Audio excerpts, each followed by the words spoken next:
आप पूछते रहेंगे, वो जवाब नहीं कभी देने वाले। तो इस बात को छोड़ दीजिए आप। पहलगाम और सिंदूर की चर्चा क्यों हो रही है? इसलिए हो रही है कि ऐसा हादसा पहलगाम में दोबारा ना हो, इसीलिए हो रही है। और सिंदूर की कि भाई क्या हमारे पास इतनी शक्ति है कि पाकिस्तान हम ध्वस्त कर सकते हैं, इसीलिए बहस हो रही है। तो मैं आपको कुछ आंकड़े देना चाहता हूं। नड्डा साहब बैठे हुए हैं यहां। अक्टूबर 2024 में air chief marshal Amarpreet Singh addressed the Indian Air Force declining squadron strength, which had reached 31 squadrons, the lowest since 1965. Lowest since 1965.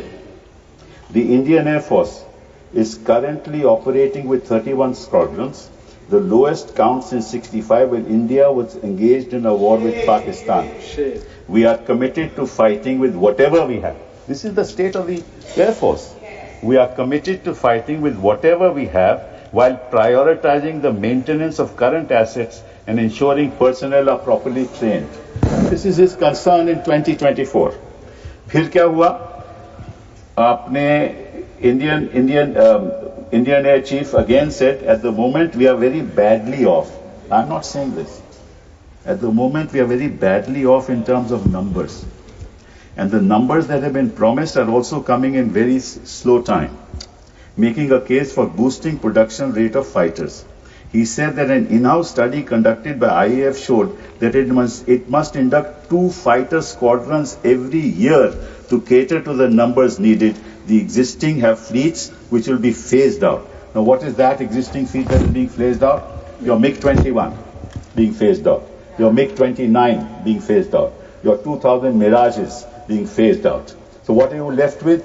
Su-30 MKI. Su-30 MKI is what you're left with. And the Rafale aircraft is a 4.5 generation aircraft. The fact is that China is now going to launch a 6th generation aircraft just now in 2025. We are looking for a 5th generation aircraft in 2035. Because the AMCA aircraft will be ready, prototype in 2028, will be in production in 2035. What will we do by then? And this, I'm not saying this. If you are so much concerned about the defense of our country, what have you done in the last 11 years while you were sitting in power? You must answer that. There is no point blaming each other कि वो तो सवाल पूछेंगे और आप कहेंगे हम नहीं बताएंगे. ये तो आपकी राजनीति है. This is your राजनीति. दूसरी बात, एक और बात बताता हूं. HAL ने LCA एयरक्राफ्ट का गठन सोचा था 1984 में. 2001 में अभी तक जहाज तक बना नहीं और 2025 हो गए, एक जहाज नहीं आज तक बना. एक जहाज नहीं, जो हमने कंसेप्चुअलाइज किया था 1984 में. आप क्या कर रहे हो? दूसरी बात, तीसरी बात आपको बताना चाहता हूं, वो ये है कि पाकिस्तान के पास, हमारे पास तो ये 31 स्क्वाड्रन फेजिंग आउट के बाद 29 रह जाएंगे, और पाकिस्तान आज के दिन उनके पास 25 स्क्वाड्रन है, तो लगभग बराबरी है. और साथ साथ में 133 स्क्वाड्रन चीन के हैं. साहब आप मुझे नहीं, आपका समय समाप्त हो गया, समाप्त हो गया. मैं बैठ जाता हूं. आपका समय समाप्त हो गया. सुनना नहीं चाहते तो मैं क्या कर सकते हैं? Your time is over. मैं कोई विवादित बात नहीं कर रहा हूं.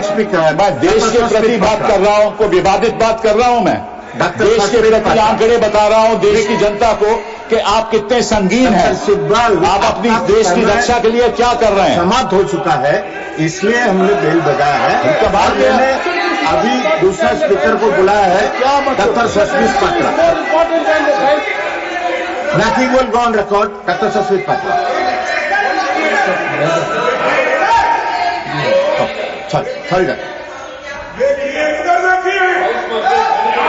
डॉक्टर मेधा विश्वम कुलकर्णी. मेधा जी. नहीं,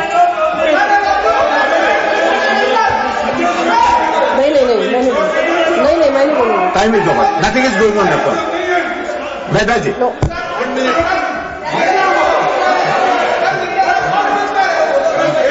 पहले तो समय कम है, मैं ऐसे बीच में नहीं बोलूंगी.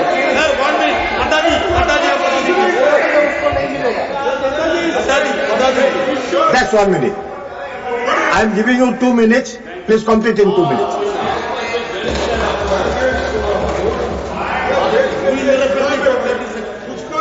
टाइम दे दिया, आप बात पर क्यों उठ जाते हैं? आप एलो किया है।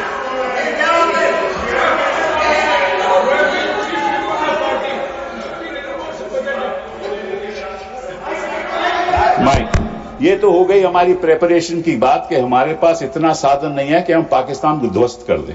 और हम लड़ाई केवल पाकिस्तान से नहीं लड़ रहे, पाकिस्तान और चीन एक साथ है। वो सारी टेक्नोलॉजी चीन पाकिस्तान को दे रहा है, स्पेशली कि उनके पास तो स्टेल्थ एयरक्राफ्ट्स हैं।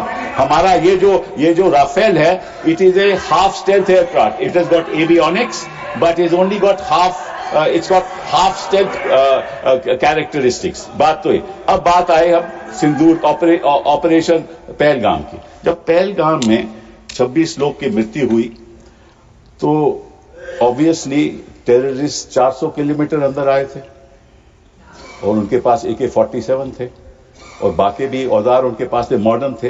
तो किसी को पता नहीं चला, किसी को पता नहीं चला कि 400 किलोमीटर अंदर आके उन्होंने 26 लोगों की हत्या की। पहली बात ये। और वो 1 किलोमीटर थे हमारे स्टेशन, एयर मिलिट्री स्टेशन में, ओनली 1 किलोमीटर अवे। पहली बात ये। दूसरी बात, 8 अप्रैल को गृह मंत्री जी जम्मू कश्मीर गए। वहां उन्होंने लेफ्टिनेंट गवर्नर सिन्हा साहब के साथ मीटिंग की। मीटिंग में उन्होंने कहा कि भाई हमारी व्यवस्था इंटेलिजेंस की क्या है बताइए हमें, और सिक्योरिटी क्या है बताइए हमें। 22 अप्रैल को यह हादसा हो गया और उसकी वजह यह है कि आपने उमर अब्दुल्ला को उस मीटिंग में बुलाया ही नहीं। अगर आप लीडरशिप को, एक मिनट लीडर, अरे मुझे बोलने तो दीजिए। अब ये देखो सर, मुझे अगर मुझे बोलिए, आप बोलिए। हाँ, मैं यही कह रहा हूं नहीं कर रहा है, आप बोलिए। इंफॉर्मेशन कहां से आती है? इंफॉर्मेशन जनता से आती है। अगर कोई हादसा होने वाला हो, कोई माइक ही बंद कर देते हैं। आप बोलिए, आप बोलिए। मैं और इंफॉर्मेशन कहां आती है कि टेररिस्ट एक्टिविटी होने वाली है? जनता से आती है। जनता कौन है? वहां जम्मू कश्मीर की जनता है। उसके लीडर कौन है? उमर अब्दुल्ला साहब। अब उनको मीटिंग में नहीं रखोगे, जनता के साथ आपका वार्तालाप नहीं होगा, बातचीत नहीं होगी, आपको इंफॉर्मेशन कहां से पहुंचेगी? इंफॉर्मेशन नहीं पहुंचेगी। नड्डा साहब एक और बात, प्लीज डोंट इंटरप्ट। नड्डा साहब एक और बात बता दूं, आप 2014 में यूपीए सरकार चली गई। 2014 के बाद 16, 17, 18, 19, 20 जितनी मृत्यु सिविलियंस और सिक्योरिटी पर्सनल की हुई वो 2014 से कहीं ज्यादा थी।